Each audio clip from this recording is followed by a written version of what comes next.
हिंद महासागरातील भारताचा अत्यंत विश्वासू मित्र असलेल्या मॉरिशससोबतचे द्विपक्षीय संबंध अधिक दृढ करण्याच्या दृष्टीनं पंतप्रधान नरेंद्र मोदी यांनी महत्त्वाचं पाऊल उचललंय.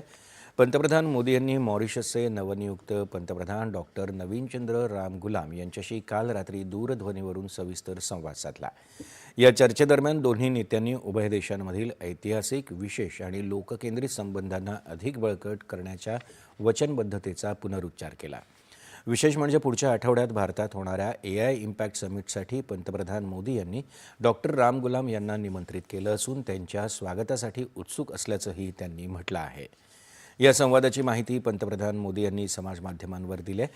भारत आणि मॉरिशस यांच्यातील सहकार्याचा आढावा आम्ही घेतला असून हिंद महासागर क्षेत्रात शांतता आणि स्थिरता राखण्यासाठी दोन्ही देश खांद्याला खांदा लावून काम करत राहतील असं त्यांनी नमूद केलं आहे.